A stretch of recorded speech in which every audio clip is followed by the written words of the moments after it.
quando abrimos o trabalho de Santa Angelina, foi o meu primeiro trabalho que eu abri. Foi a minha primeira experiência. Ali era uma igreja bem pequena que antes pastoreava hoje saudoso pastor Rosalvo. E esse pastor, estando já bem idoso e enfermo, ele passou esse trabalho, ele vendeu o salão, assim, alugou esse salão, aliás, para então o pastor Silvio Donizete Pereira, que havia assumido a presidência naquele ano, em março de 1990. Quando em seguida ele me chamou para ficar definitivo na obra, quando eu comecei a trabalhar definitivamente na obra do Senhor, que foi em março de 1995.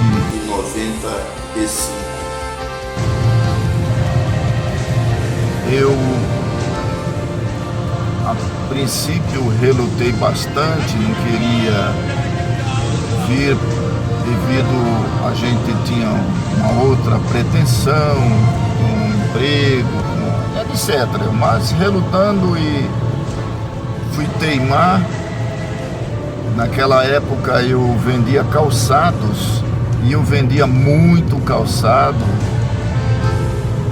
Ganhava muito dinheiro, naquela época era muito bom, o Senhor tinha aberto bem as portas e eu vendia bastante, mas a partir do dia que o pastor Silvio me chamou para trabalhar definitivamente na obra, e eu fui relutando, aí daí para frente não vendia mais nada, chegou a ponto de todo mundo vendia, e nós tínhamos na época vários irmãos que trabalhavam nesse ramo, e todos vendiam, menos eu.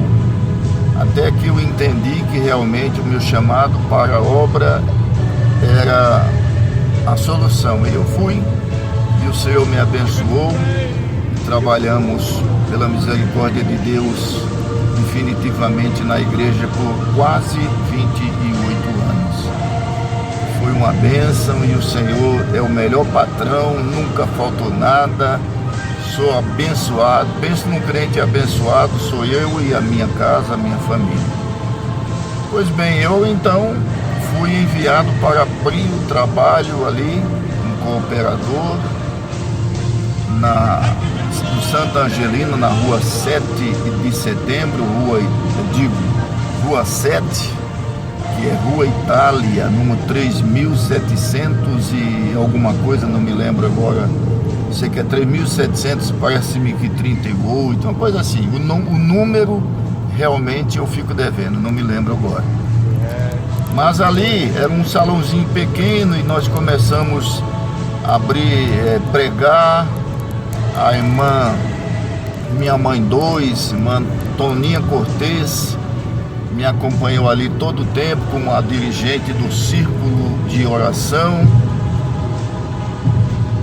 E o irmão Nardo da Sofona, que sempre me acompanhou, o irmão João Minique, de saudosa memória, que com o seu violão sempre ia conosco ali naqueles cultos, mas era um salãozinho muito estreitinho e ninguém entrava, foi uma dificuldade, ali pregamos.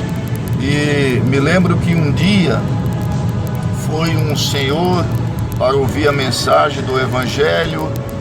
Essa é uma experiência que me marcou muito, por isso eu quero aqui contar. E aquele senhor aceitou a Jesus, imediatamente ele nos chamou para ir na casa dele e fizemos culto na casa vários domingos à tarde. Por fim a esposa aceitou Jesus. E em um domingo vieram todos os filhos e nós estávamos fazendo o culto, louvando a Deus e o povo tudo muito contente, até que eu dei a oportunidade para um determinado irmão que cooperava sempre comigo. E esse irmão, ao começar a pregar, porque a casa era cheia de imagens de escultura, E aquele irmão inexperiente foi falar mal das imagens. E o filho daquele homem ali se revoltou e empurrou nós todos para fora. Quase que eu apanho. Levei aí nos empurrões. Tanto eu quanto esse determinado irmão, porque por falta de experiência. E por fim perdemos toda aquela família que já estava bem convencida, já estava com o coração aberto. Perdemos todo aquele povo, nunca mais vieram na igreja. Essa é uma experiência que me marcou muito. Depois disso, uma determinada pessoa aceitou Jesus naquela igreja. E aceitando Jesus, aquele homem ele era muito viciado. E ele aceitou Jesus e logo ficou doente, ficou com uma doença incurável para a medicina. E então falei, bom, então já vou orar logo por esse aqui morrer para não desviar. Brincadeira à parte, né? Aquela pessoa realmente faleceu, mas faleceu firme. Foi uma das pessoas que ali aceitou Jesus e permaneceu. E o Senhor foi abençoando. Depois nós abrimos um salão grande, maior, ali perto de um posto de gasolina. E aí eu fui para um outro trabalho. Quem assumiu esse trabalho após mim foi o então saudoso pastor José Bispo. E assumiu, e resumindo, hoje tem ali uma grande igreja para a honra e glória do nome do Senhor Jesus no Santa Angelina.